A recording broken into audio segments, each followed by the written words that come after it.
180도 달라진 입장을 내놓은 장동욱 대표. 곧 한동훈계 쫓아낸다. OX. 쫓아낸다.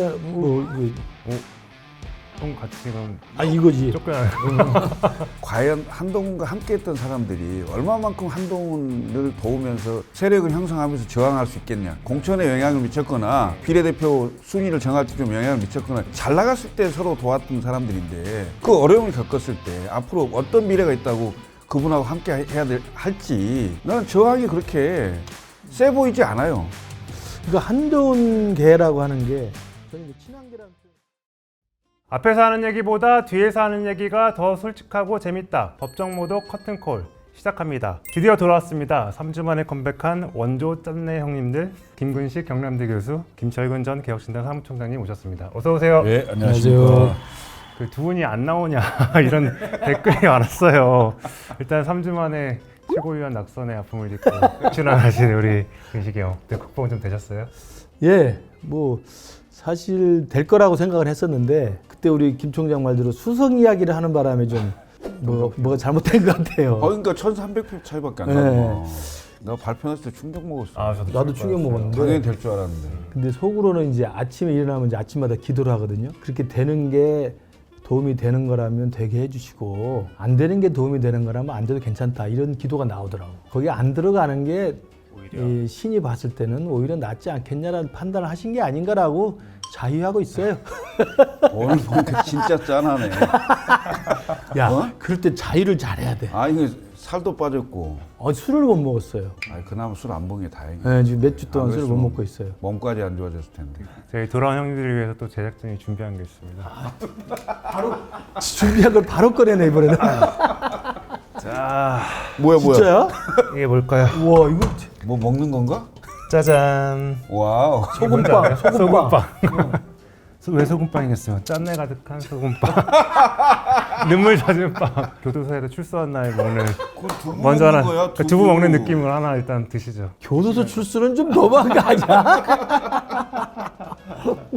나는 이 빵 안 먹어도 되는데.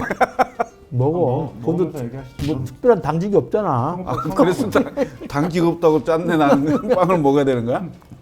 근데 소금빵이 짠내 나기도 하지만 몸에는 제일 좋은 거예요. 맛있네. 대통령이 이제 78일 만에 이제 여야 대표를 만났잖아요. 그래도 모양새가 좋게 셋이 환하게 웃으면서 사진을 찍었고 악수 안 하겠다고 하셨던 두 여야 대표가 악수도 했고 센 캐들의 만남, 첫 만남 어떻게 평가하세요? 윈윈했다라고 생각합니다. 대통령이 원래 해야 되는 일은 이런 일이라는 걸 보여줬고 특히 한미 정상회담 이후에 우리 국민 300명 정도가 지금 구금 상태에 있는 상황에서 국가적으로 굉장히 안 좋은 상황이에요. 이런 상황에서 국가 지도자들이 전부 모여서 의논할 수 있는 자리를 만들었다는 것 자체가 대통령으로서는 본인한테 굉장히 플러스 되는 거라고 보여지고요. 장동혁 대표 입장에서 보면 제1야당 대표로서 완전히 입지를 굳힌 거죠. 대통령의 맞상대로서 상대를 해줬고 협치할 수 있는 가능성도 일부 좀 보여줬고 이런 지점들이 있었다는 거에 대해서는 양측이 좀 윈윈했다. 제 생각에는 이게 과거 정치 문법에서는 영수회담이 열리면 뭐가 큰 그 실마리가 풀려요. 그러니까 야당 대표가 줄기차게 요구했던 큰 정치적 현안 대통령이 만나서 어떻게든 풀어주는. 근데 이게 어느 순간부터인가 보면 여야 대표회동이 그냥 사진 찍기용이에요. 만나기만 해도 뭔가 그냥 뒷이야기, 뭐 메뉴가 뭐가 나왔고 넥타이 색깔이 뭐요. 그냥 가십성 기사만 나오지. 그래서 뭐 하나 지금 뭐 합의된 게 있습니까? 민생경제 그건 매번 합의하지만 아무것도 안 되는 거거든요. 뚜렷한 성과가 없긴 했죠. 가시적인 성과가 없죠. 아니, 그럼 근데 있을 수가 없어요 지금. 이런 여야 대표 회담, 대통령과 회담하는 거 자주 하면 되고요. 사실상 적대적 공생이고 협치가 전혀 안 되는 이런 구조에서 어찌됐건 사진 찍기용이라도 여야가 같이 모여서 머리를 맞대는 모습 자체가 국민들에게 상당한 안정감을 줄 수 있다. 그게 정치의 일이죠. 3년간 전임 대통령이 했던 게 아무것도 없으니까 그렇다고 해서 이재명이 꼭 잘한다 이런 건 아니에요. 대통령에서 당연히 해야 될 일이에요. 그럼 어제 만남에서 누가 제일 얻은 게 많은 것 같아요? 난 대통령이라고 봐요. 3년 동안 했던 윤석열 전 대통령의 이른바 불통 이 이미지가 너무 강해서 그냥 이재명 대통령은 그냥 저렇게 하는 것만으로도 또 지금 점수를 따는 거죠. 내가 보기엔 장동혁이 제일 이익 많이 봤어.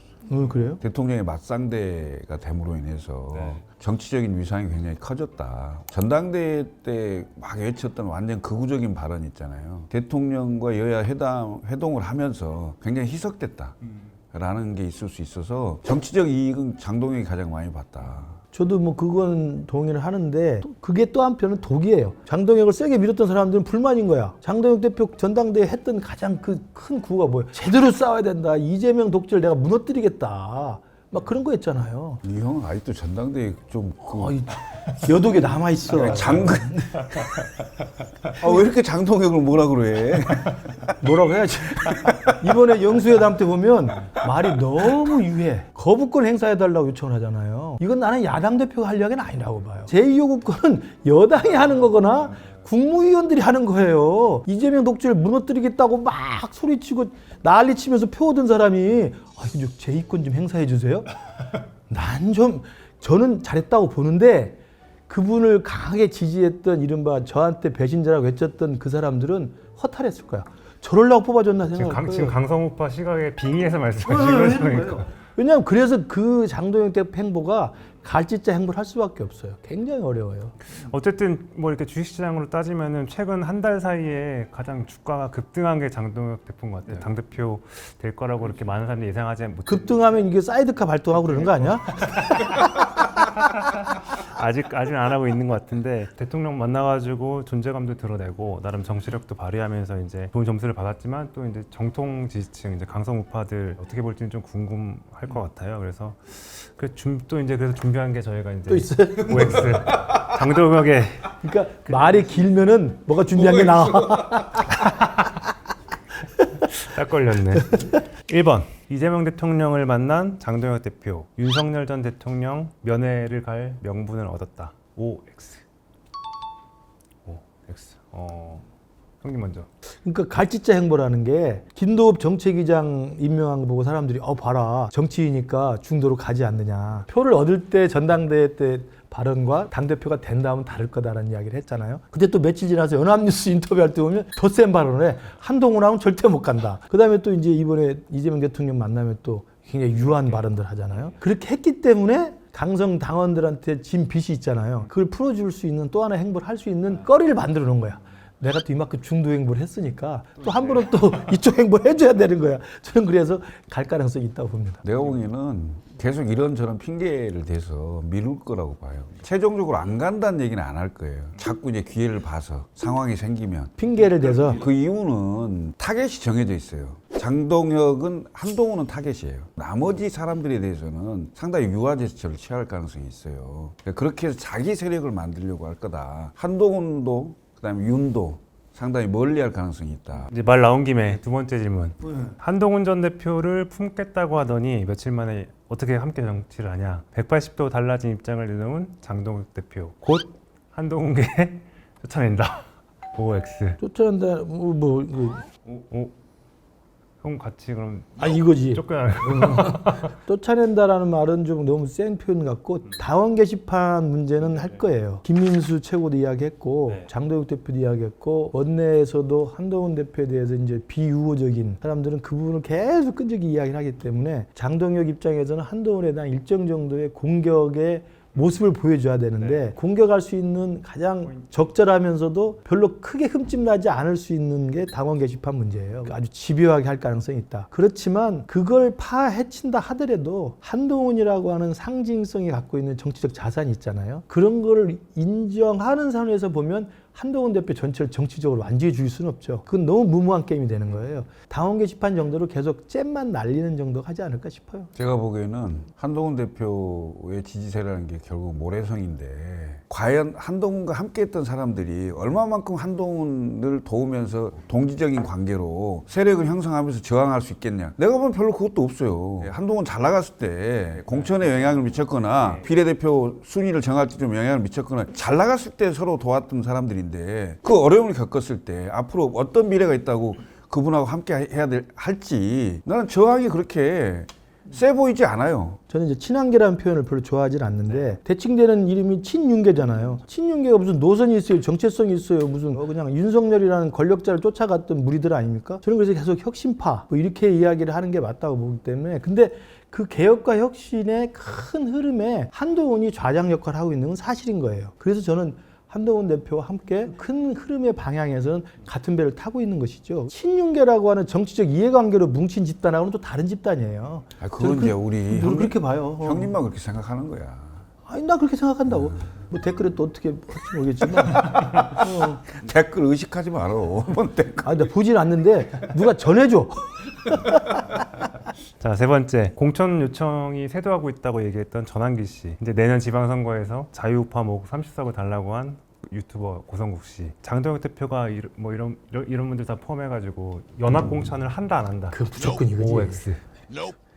그 사람들한테 그렇게 청구서 내민 거 주는 순간 뭐 자기가 죽는 걸 알아요. 특히나 전환계까지는 제가 오케이. 영향력을 이번에 보여줬기 때문에. 고성국 씨는 제가 진짜 처음 공개하지만 제가 그 양반을 개인적으로 40년 전부터 알아요. 할 말이 많아. 제가 정치판에 오래 있어보면서 느끼면 진보가 옳고 보수가 옳고 뭐 이당이 옳고 개보가 옳은 게 아니라 딱 하나더라고. 우리 김 총장은 좋은 놈 나쁜 놈 둘밖에 없어요. 고성국은 안 좋은 사람이야. 아니 참 웃기기도 하고 재밌어. 스스로 자기들의 영향력을 다 없애버려. 이른바 완전히 뒤에서 상황 비슷하게 국회의원들 누구 나오세요. 100몇 명이 다 출연했다는 거 아니에요? 패널 인증제, 공천권 달라. 당원과 국민들이 얼마나 우습게 알고 이게 정당이 아니고 무슨 서클인 줄 아는 거야. 그게 보수라고 볼 수가 없어요. 보수는 품격과 예의와 실력을 가진 사람들인데 아무리 유튜브지만 말을 할 때 말을 가려서 하잖아. 근데 수위를 조절하잖아. 근데 그게 안 되는 사람들이야. 보수로서의 그 자질 자체가 안 되는 사람이기 때문에 그냥 돈 장사하는 거예요. 돈 장사하는 거야. 권성동 의원 체포동의안이 이제 11일 날 아마 처리할 것 같다라고 아까 속보만 봤는데 구속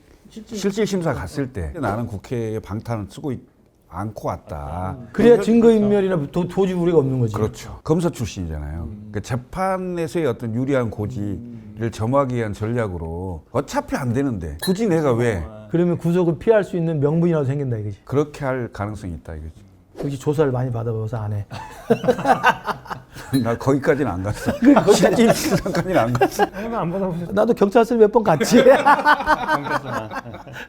이제 두 분이 뭔가 이렇게 합심할 수 있는 주제로 넘어가 볼게요. 근데 이재명 대통령이 이제 100일 맞아서 11일 날 기자회견 한다고도 했고 취임 100일 평가 몇 학점을 주시겠어요? 저는 C 정도밖에 안 될 것 같아요. 아 그래도 후하게 주네.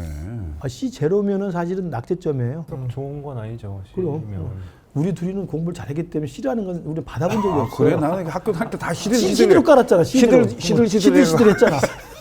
아 CD가 시들 한다고 그러지. 처음 들었네. 우리 아바아바 하고.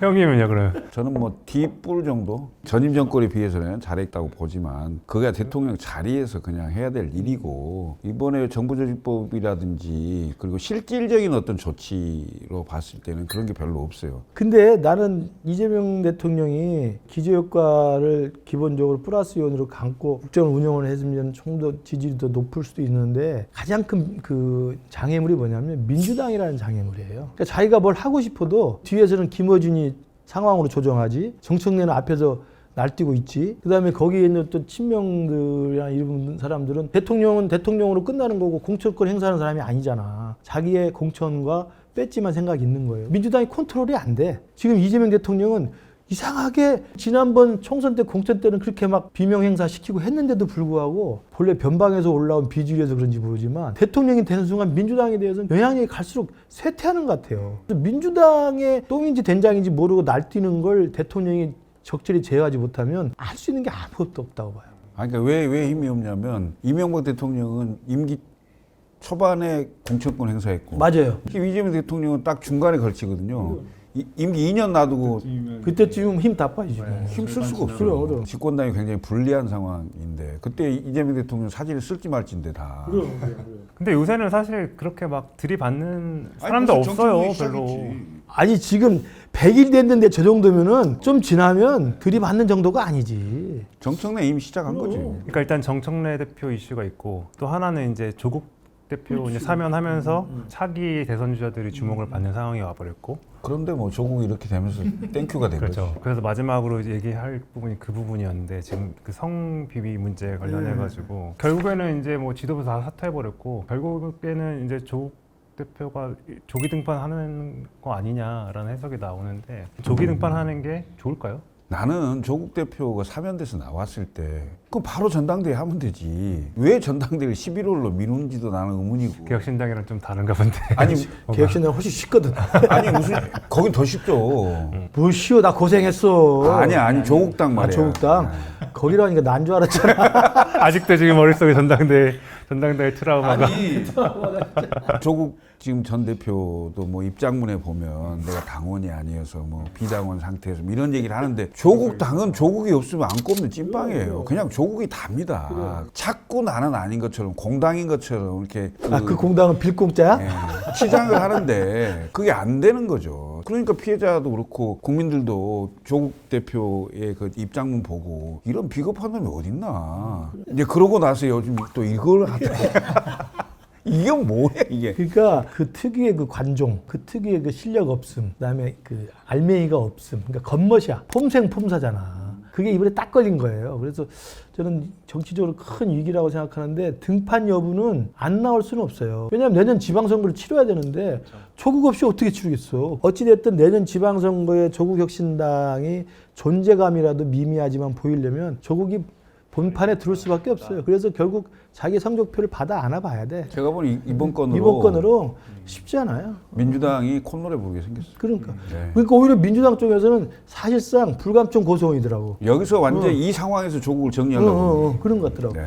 근데 조국은 이런 상황에 정치적 위기면은 적어도 지도자급 정도면 이걸 위기를 기회로 돌파할 수 있는 정치적인 돌파력이 있어야 되거든. 얘는 그런 게 없어. 너무 과잉 포장돼 있었던 거예요. 근데 하여튼 이게 또 어쨌든 진보 정당 저한투수를 자처하는 정당에서 일어난 또 성 비위 사건이고 이걸 또 정리가 잘 제대로 안 되면서 정당 자체에서 좀 상처를 많이 받을 것 같긴 해요. 나는 그리고 더 웃긴 게 조국이 저런 상황에서 좀 한 발 빠져 있고 대충 정리하고 사퇴하고 그랬는데 황현선인가 사무총장 사퇴의 변을 쓴 거 보니까 놀란 게 조국 대표에게 누를 끼치게 되고 조국 대표를 지키지 못해서 뭐 이런 투야. 조국에게 단 하나의 무슨 정치적인 오점이 생기는 걸 자기가 막지 못해서 죄송하다는 거야. 피해자한테 죄송하다는 이야기가 아니라 나 그걸 보고 저 당은 저 희망이 없다 생각이 들더라고요. 알겠습니다. 왜? 이러면서 갑자기 오늘 여기까지 하겠습니다 그러려고. 오늘 여기까지 하려고 하는데 오늘 좀 특별하게 마지막으로 근식이 형이 원래 지난번에 나와서 당원들한테 한 말씀 하셨잖아요. 영상편지 전당대회를 마친 소감에 대해서 마지막으로 영상편지 이쪽 보고 하시고 마무리하겠습니다. 진짜 이게 즉흥적이야. 전당대회 끝나고 당원들한테? 한번 당원분들뿐만 아니라 이제 시청자분들한테 죄송하고 감사하다는 말씀드리겠습니다. 제가 그러나 당당하고 올바르게 우리 법정 모두 커튼콜에서 열심히 잘 하고 있기 때문에 항상 언젠가는 역사적으로 또 우리 국민 여러분들께서 당원들께서 잘 평가해 주실 거라고 생각합니다. 오늘 끝나고 점심 맛있게 먹겠습니다. 감사합니다. 마무리할게요. 오늘 커튼콜은 여기까지입니다. 좋아요, 댓글, 구독, 알림 설정 부탁드립니다. 감사합니다. 갑자기